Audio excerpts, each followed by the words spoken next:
Então vamos para o seu último, guerreiro.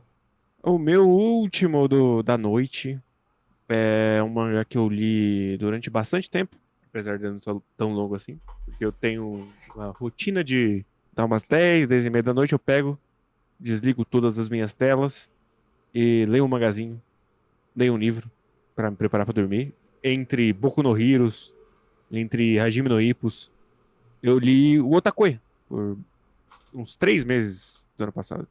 E eu Era nunca tinha engraçado visto. ficar indo na sua Hum, casa todo final de semana e eu ficar vendo, tipo, aquele já leu um volume a mais. Aquele leu um volume a mais.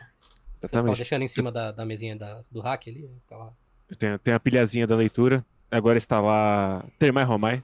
Bom mangá, Termai Romai. Mas o Otakoi, ele conta a história da Momose, que é a parada dela que ela é uma otaku, mas ela não quer que ninguém saiba que ela é uma otaku. Porque uma vez ela namorou um cara, e aí ela contou que era otaku, e ele falou: sai daqui, sua nojenta, sai daqui, sua esquisita. Aí ela troca de emprego, porque ela trabalhava com o cara, e ela reencontra um amigo de infância, o Hirotaka, que é um grande gamer. Ele é dos games, ele é um grande ladino. E aí fica naquele jogo de não conta pra ninguém que eu sou otaku que você sabe e tal. Porque, pô, e aí se eu namorar de novo, eu vou me fuder. Aí, entre um choro e outro bêbado no bar com ele, ele fala, então namora comigo, que a gente resolve esse problema. E aí o Otakoi, ele vai ser uma comédia romântica dessa relação dos dois enquanto eles trabalham. Aí, como eu disse, eu não li esse mangá antes, não assisti o anime, então eu fui sem saber absolutamente nada sobre ele. Eu sabia que tinha piada de nerdão, e eu fiquei triste porque eu peguei quase todas as piadas sem ter que ler a nota JP. Me senti mal, me senti triste. É engraçado porque ele tem muitas piadas com o Evangelho. Não tava esperando piadas com o Evangelho nesse mangá. Tem várias. Né? E aí ele saiu aqui pela Panini numa edição nojenta. Edição nojenta. Meio tampa 30 É, conto, né? é uma edição de 150 páginas que começa por R$ 15 e termina a 32. E eu li 10 volumes por essa edição da Panini porque o volume 4 ele não abre. Ele tem tanta página colada uma na outra que ele não abre. Boa, Então, boa. e nas outras, ele tem aqueles erros maravilhosos de borrar a página, as Ah, cores são horríveis, uma colorização lavadaça. né? Então, é Padrão, padrão Panini. uma edição boa edição da Panini. Mas aí eu fui ler, assim, e primeiro eu acho a estrutura, eu não sei se você leu ou se você só viu o anime, ou nem os Eu dois, só vi o anime. porque ele tem uma estrutura muito interessante, porque ele começou no Pixiv, ele é um desses mangás de Pixiv, Uhum. né? Da Fujita. Só Fujita é o nome dela. E aí a estrutura dos volumes, assim, foi uma estrutura que eu aprendi a gostar, porque ela é uma estrutura meio estranha. Porque tem os capítulos de comédia, que são capítulos e provavelmente são os capítulos que saíam do Pixiv. Então toda página tem um título, toda página é meio autocontida ali, ela vai ter sempre uma punchline e tudo mais. E tem um grande capítulo de o acontecimento do volume. Então vai ter um capítulo dele saindo num date, vai ter o capítulo do flashback do outro casal, vai ter cada volume vai ser temático de um assunto, assim. Só que ela não vai colocar tipo vários capítulos de comédia, o capítulo sério e aí capítulo de comédia. Ela vai intercalando. Então ela Uhum. pega o capítulo sério, que é o capítulo que eu acho que só saiu pelos pós-fácios, só saiu na edição impressa, e ela picota ele com piadas, com um capítulo de piada no meio, assim. E a primeira vez que eu reparei que isso estava acontecendo foi no volume 3, que é o volume do date deles, o primeiro date adulto deles. E eu cheguei até a anotar, falei, puta, que ideia de merda, que ideia péssima. Mas aí, conforme ela foi se achando, assim, foi fluindo muito melhor. Porque o problema desse primeiro volume é que é um negócio muito interessante e ela corta com piadas que não tem nenhuma relação com o que tá rolando na parte séria. Então são realmente capítulos bem aleatórios, episódicos, misturados com essa história, que é a parte interessante do volume. E aí depois, conforme ela vai pegando mais confiança como autora, provavelmente os volumes mais pra frente também são volumes em que ela tava publicando no Pixiv e já tava saindo físico, ela começa a usar os capítulos de comédia pra comentar o que tá acontecendo no capítulo sério. Não é um capítulo sério, né? Mas tipo, o capítulo mais contínuo. Então começa a ficar mais interessante.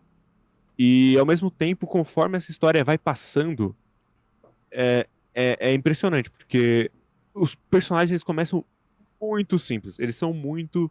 Cada um uma piada muito básica. Realmente é uma história que começa muito despretensiosa. E aí ela vai, aos pouquinhos, enchendo esses personagens de vida, assim, de uma maneira que eu não esperava. Eu não esperava que ela fosse ter um trabalho tão interessante nesses personagens. E, em especial, porque são 3 casais, né? E aí, cada casal tem um personagem que ela vai focar mais. Uhum. No casal principal é o Hirotaka, no outro casal, que é o casal dos senpais, é o Kabakura, e Que é o melhor no casal, inclusive. casal. É o melhor casal. E no casal. No outro casal, vai ser a Kou, a Sakuragi Kou. E aí, esses personagens eles ganham uma vida bem interessante, assim.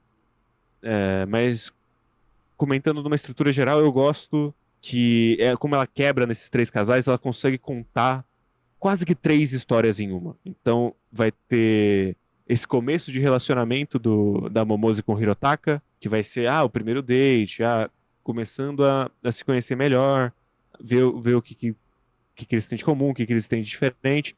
Enquanto o melhor casal, que é o casal da Koyanagi com o Kabakura, já é aquelas pessoas que já estão juntas há muito tempo.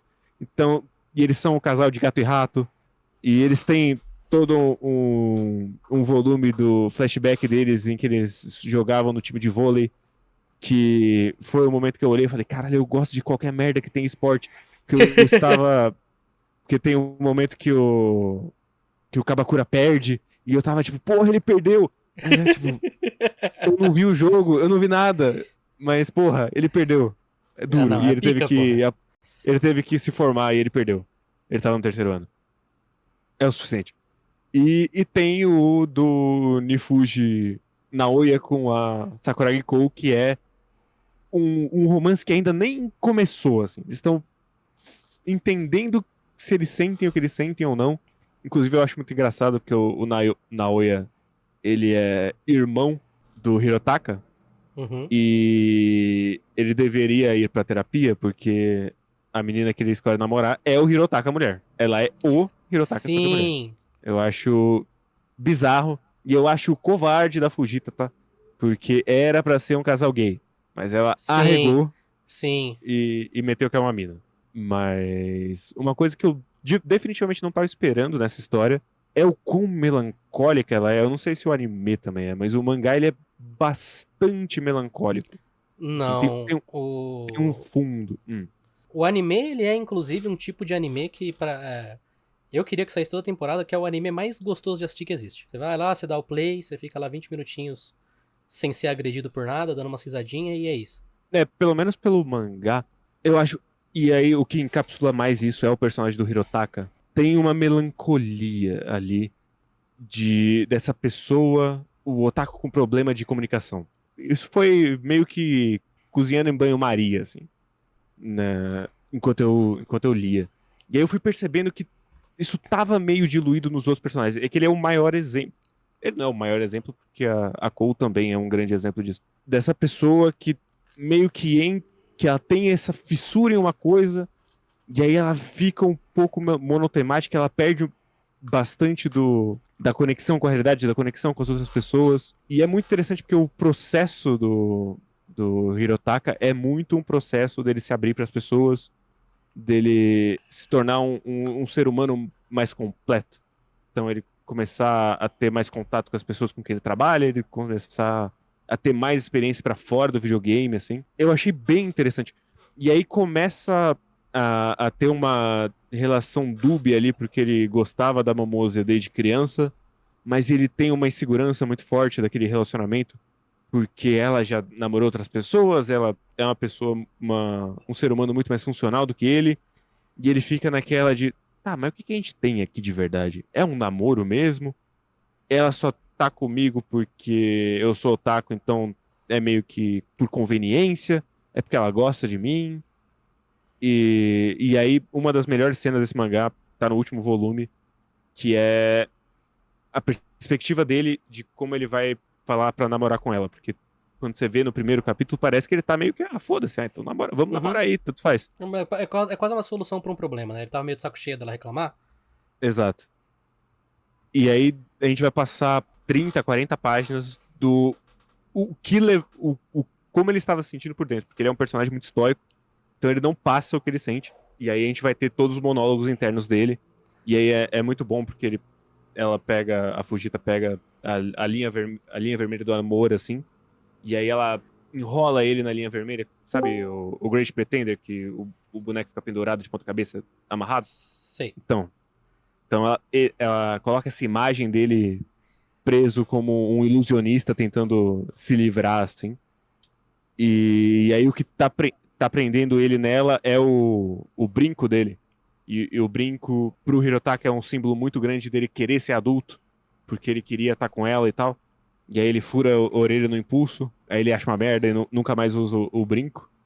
Mas depois esse brinco vai ser ressignificado porque ele vira meio que a aliança dos dois.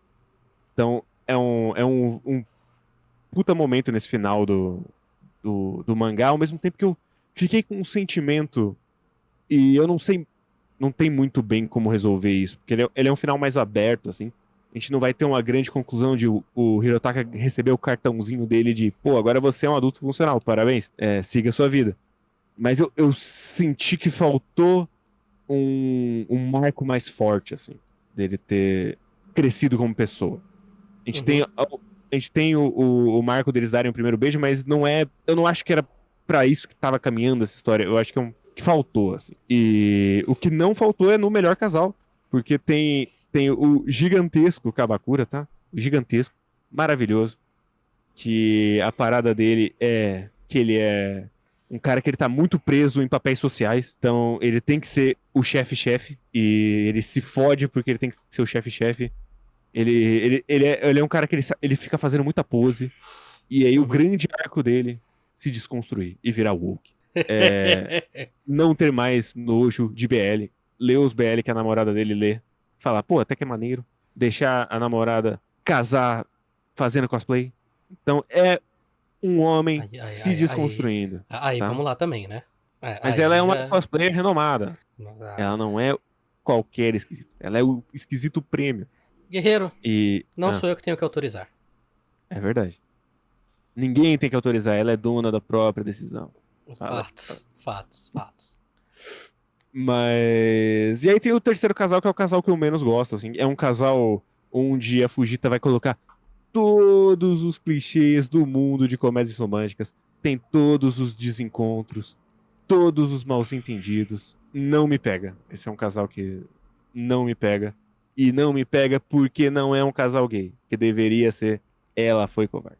Mas eu gosto, pelo menos, que o Naoya, como o único não otaku, é o único que não tem problema de comunicação. Ele consegue falar que nenhum ser humano.